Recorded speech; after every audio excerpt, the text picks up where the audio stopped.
Welcome. My name is Dustin Furlow. I'm here visiting Cedar Rock Studio Guitar Gallery in Indiana, and real pleased to get to share this 2008 Mike Baranik JX model with you.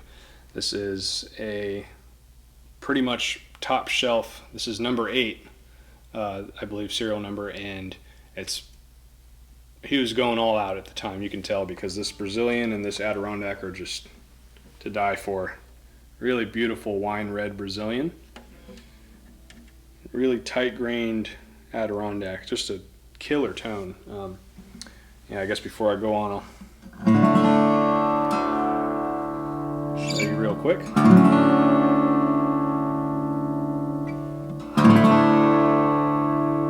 Perfect intonation. Yeah, Mike's got this really beautiful, modern, bright tone to his guitars. It's very musical, very clear. Great string separation. I owned a JX for a little bit before I had to sell it to fund an album or whatever it was at the time, maybe touring. And very similar to this one, just didn't have a cutaway. Mike, as you may know if you're watching this video, has a lot of interesting approaches to the way that he does guitars. He also builds electrics, and he's very adventurous, which I love in a guitar builder. He's got this really nice spalted maple as the binding and aesthetics. He's got it for the heel cap here.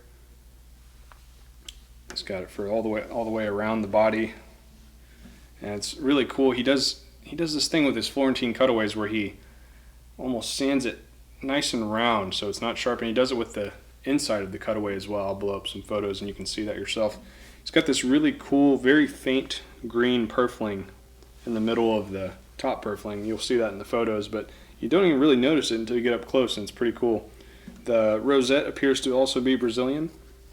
It's got this, one thing Mike does with a lot of his models, he does this interior rosette of silver abalone. You barely even notice it until you look up close. I love that about his guitars. There's a lot of fine details. It's got this really cool sound port, and the Brazilian just smells so good. I mean, if you put some horsepower behind the way you play, it literally boosts the smell up at you almost. It's kind of funny.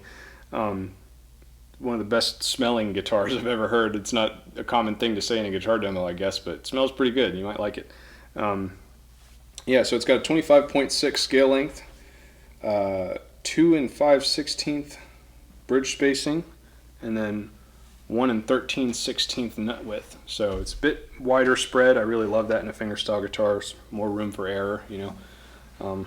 I use nails, so a lot of times they'll actually accidentally mute open strings that I don't want to be muted. So I find that to be a common thing when I play with guitars that are 2 1/4 and less.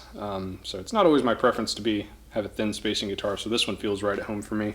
Neck profile is like a slim C, not too shallow though. It's got some fullness to it, which I like.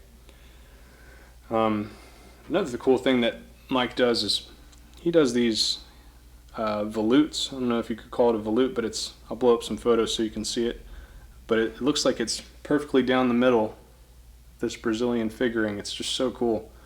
Looks like snakewood buttons. Either that or really figured rosewood.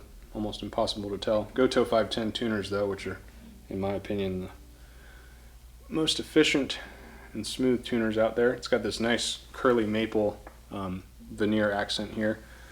Yeah, all in all, I love Mike's work. It's really modern. It's very clean, very classy. I met him at NAMM this past January. He's a really nice fellow too.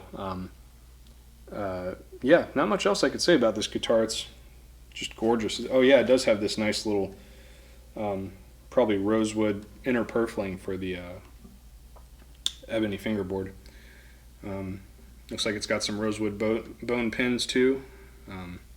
Yeah, all in all, just a stunning guitar. I hope you enjoy the demos. If you had any other questions about it, just email Alan at cedarrockstudio.com, and thanks for watching. Cheers.